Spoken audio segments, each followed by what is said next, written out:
지금 정부 부처 19곳 중에서 17곳이 마감이 되었고 이제 2곳만 남았습니다. 국토교통부, 문화체육부만 남았어요. 그런데 19개 중에 국회의원이 9명입니다. 김인석, 정동영, 정성호, 안규백, 윤호중, 김성환, 강선우, 전재수, 권오월. 정정하면 총 8명이고 권오월은 전 의원이죠. 자, 관료 출신이 4명입니다. 그리고 기업인 출신이 3명이에요. 자, 김정관이라고 공무원 하다가 두산에 가서 사장하던 사람이 산업부 장관이 됐어요. 배경은 과학기술정통부, 또 한성숙 중소기업벤처부. 배경은 과거 LG에 있었고 또 한성숙은 네이버에 있었고 이제 김정관은 두산에 있었습니다. 그리고 학계에서 교육부 장관, 그리고 노조에서 김영훈 고용노동부 장관 등이 됐죠. 그런데 여기서 이제 좀 제대로 봐야 될 거는 코로나 사령관이었다 그랬던 정은경이가 지난주에요, 대통령실에서 노출시킨 배우자의 코로나 사태 관련 회사 주식 소유, 에틸 알코올도 있었고 진단 키트도 있었고 그랬지요. 자, 그래서 배우자가 당초 정은경이가 대통령실에 인사 검증 자료 요청에 응했던 것보다 더 많은 직무 관련 이해 충돌, 회사 주식을 소유해서 돈을 벌었다, 이렇게 해서 문제가 지적이 됐죠. 그런데도 정은경을 그대로 밀어붙였습니다. 처음부터 정은경이가 복지부 장관 후보는 맞았어요. 그런데 배우자가 마스크, 에틸 알코올, 그리고 진단 키트 회사에 지금 주식을 가지고 있었다. 그때 마누라가 질병청장 하면서 코로나를 지휘할 때 또 의사인 배우자가 이런 주식을 소유하고 있었다는 것은, 이것은 문제가 많다고 지적이 나왔고 또 대통령실에서 조선일보 등 언론에다가 슬쩍 흘려서 이 문제가 크게 보도됐어요. 그런데 결국은요, 이걸 갖다가 그대로 밀고 나갔습니다. 그래서 강훈식 대통령실 비서실장은 인사청문회에서 소명을 들어보면 납득이 갈 거라고 했지요. 총리 인사청문회 등에서도 소명을 들었지만 납득이 안 갔는데 그냥 밀어붙이고 있어요. 그뿐만 아니라 자식에게 한강변 수십억짜리 아파트를 사준 게 아니냐는 의혹이 일었던 조현 외교부 장관도 그대로 임명이 됐어요. 이 정권에는 문제가 있어도 그냥 다 그대로 밀어붙이고 한 명도 탈락 안 할 거라고 보고 있습니다. 그러니까 인사청문회나 국회 표결이 의미가 없게 된 거죠. 그런데 본부 장관으로 임명된 과거 보수정당 출신 권오월은요, 지금 지난 2023년과 24년에 각각 업체 5곳, 4곳에서 일한 대가로 7천만 원에서 8천만 원에 달하는 근로소득을 올렸다는 거예요.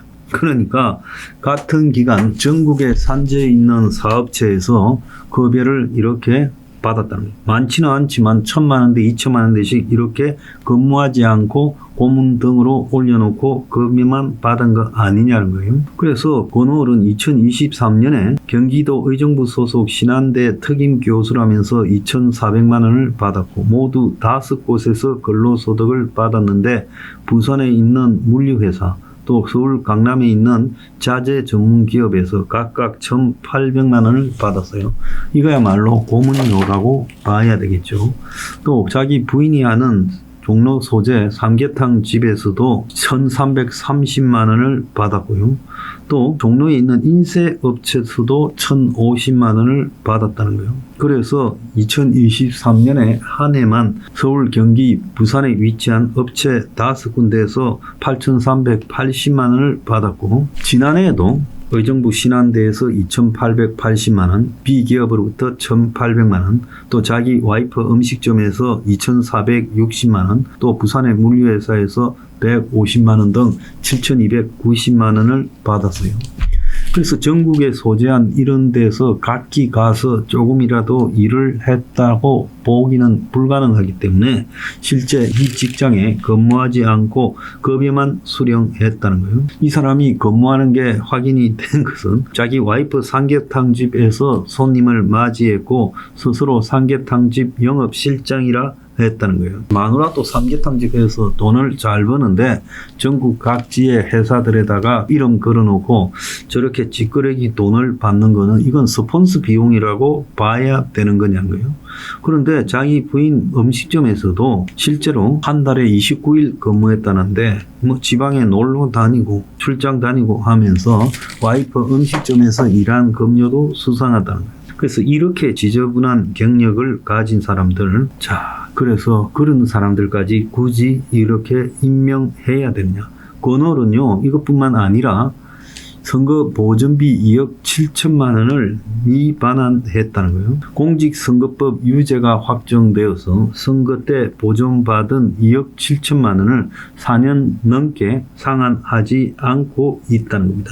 2018년 경북도지사 선거에서 선거비 절반을 국고로부터 보전받은 권오을이 결국 선거법 위반으로 대법원에서 집행유예 판결이 확정되어서 선거 보전비를 반환해야 됐는데도 불구하고 반환하지 않고 있다는 거예요. 또 정동영 통일부 장관은 본인과 두 아들 명의로 태양광 회사 설립했다가 그걸 갖다가 매각했고 올해 초 사업을 종료했다고 하지만은 정동영 후보 일가는 여전히 태양광 관련 자산을 보유 운영 중인 걸로 확인이 되었고 정 후보자 아들 정모 씨가 운영하는 걸로 알려진 연천에 있는 태양광 발전소는 여전히 가동 중이고 또 이 발전소에서 일하는 사람은 동아일보에 정동영이 아들이 운영하는 게 맞다고 하고 정동영이 아들은 연천에도 태양광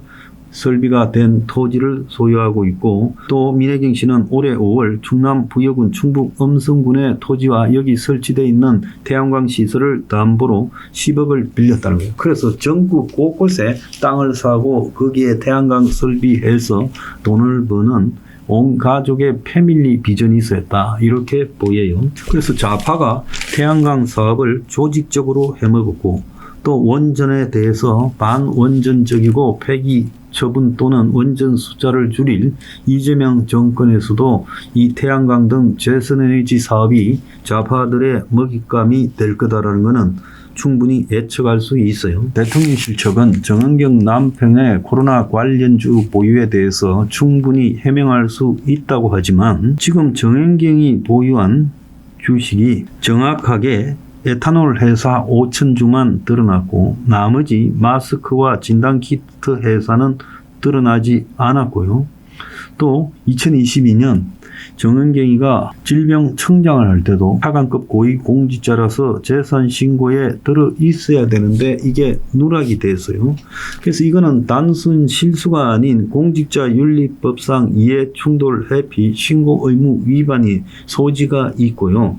그야말로 처벌 대상인데 정은경만은 예외라는 거예요. 자, 윤 정권에서 백경랑 전 질병청장이 관련 주식 보유 논란으로 민주당이 공격해서 자진 사퇴했지요.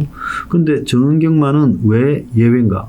자, 문제는 정은경이 국민에게 마스크 끼라고 난리를 치고 또 마스크를 비싸게요 5개 한도 내에서 파니 어쩌니 하면서 마스크로 떼돈 벌던 시기에 배우자가 마스크 관련 기업 주식을 매입해서 수익을 올렸고 또 진단키트도 부족할 때 이런 수익을 올렸다면요. 이거는 큰 문제 아닙니까? 명백하게요. 이해충돌 소지가 있지요. 그래서 그야말로 코로나 때 필요한 세 가지가요. 손 닦는 에틸알코올, 손세정제, 그 다음에 마스크, 코로나 걸렸는가 싶어서 진단키트잖아요. 이 세 가지 말고 일반 서민들한테 코로나와 관련해서 필요한 물품이 있나요? 전부 이 세 가지가 다였잖아요. 근데 이 세 가지 다를 갖다가 주식을 소유했다. 이거 굉장히 악질이지 않습니까? 국민 정서상 이런 것들이 용납이 된다고 봐야 되겠습니까? 그래서 심지어 방역 영웅 쇼인더 뒤에 숨은 주식 가프 정은경과 코로나의 민낯이라는 글까지도 있어요. 그래서 정은경이 구두니 정은경이 수하니 밥 먹을 시간이 없다니 하는 이 모든 쇼에 국민이 감동을 받고 했는데 국민한테는 마스크 써라, 손 세정제 써라, 진단키트 검사해라 해놓고 남편이 그 주식을 샀다는 거예요. 타이밍이요. 어떻게 이렇게 딱 맞아 떨어질 수 있어요? 자, 이게 공직자 이해 충돌 아닙니까? 자, 그러면 이 주식은 백지 신탁을 했어야 되는데 왜 안 했습니까? 차익 신고를 했다고요? 차익 신고도 지금 축소해서 제출했다는 거 아니에요? 공직자 윤리법도 이해 충돌 우려 기업의 주식 평가액이 3천만 원 이상이면 2개월 내에 매각하거나 백지 신탁해야 된다고 나오지 않습니까? 자, 이런 식의 자영업자들은 문 닫고 피눈물을 흘리고 아들은 학교도 못 가고 병들고 젊은 고3 청년은 마스크 산다고 줄 섰다가 죽고 노인들도 갇혀서 외로이 죽어가고 가족도 못 만나고 장례식 치르고 이랬는데요. 자, 정영경은 TV에 낡은 구두 신고 나와서 영웅 포스 잡고 남편은 정권 겨자 보면서 관련 주식 마누라 팔아서 사고 주식을 샀는지 아니면 또 다른 뇌물인지도 조사 좀 해야 되는 거 아닙니까? 이 감성팔이에다가 방역팔이, 돈벌이 또 뇌물 의혹도 있을 수 있어요. 자, 국민들한테 방역이 과학이라고 하면서 모르는 사람끼리는 식사 가능한데 가족끼리 밥은 다 같이 못 먹게 되고 숙박 기록까지 제출하고 그런데 자기는 방역 책임자 가족이 돈을 벌고 있었다. 이게요, 코로나 방역이 과학이었습니까? 쇼에 불과하지 않아요? 자, 우리는 QR코드 찍고 가족 만나는 것도 통제당하고 식당 문 닫아야 할 때 그들 가족은 떼돈 벌고 있었다는 거예요. 이 말이 틀렸습니까? 어떻게 정은경이가 기사회생을 했을까요? 사실 정은경이는 수사 대상인데 어떻게 되살아났을까요? 정은경 남편이 보유했던 창해 에탄올은 2019년 3,618주에서 2022년 5,000주로 보유량이 급증했고 K바이오사이언스와 또 신테카 바이오는 백신 진단키트 개발 이슈로 주가가 폭등했는데 이 주식과 관련해서 정은경 부부의 지금 재산이 늘어났고 또 재산 등록에서 일부 주식 내용을 정은경 본인이 누락했고, 자, 정은경 때 이 자신들 가족이 부를 축적하는 동안에 무리한 방역 정책, 백신 등으로 자영업자가 죽어나가고 또 백신 맞은 피해자가 죽어나갔어요. 어떻게 이런 짓거리를 할 수 있냐는 거예요. 배경훈 과학기술부 장관 후보는 사실 1억 아파트를 구입했는데 자, 6억 이상 대출 못한다는 대출 규제 직전에 7억 5천만 원의 주택담보 대출을 받아가지고 집을 샀어요. 자, 저는 정은경이가 이런 의혹에도 결국 복지부 장관이 되었다. 의사 출신으로 의료 개혁을 하겠다. 웃기는 소리라고 생각합니다. 그래서 이 정권의 자신감이 얼마나 차고 넘치면 이런 비리 인물들을 갖다가 이 장관으로 임명하느냐. 그래도 별 문제 안 된다 밀고 가자. 괜히 여기서 빼면 내가 초반에 호구 잡힌다. 그래서 내가 얼마나 힘이 센지 밀고 나가보겠다는 이재명의 자신감입니까? 참 웃기고 자빠졌어요. 자, 잘했어요. 아주 잘했습니다. 또 쓰레기들 더 골라가 남은 2개도 쓰레기로 채우기 바랍니다.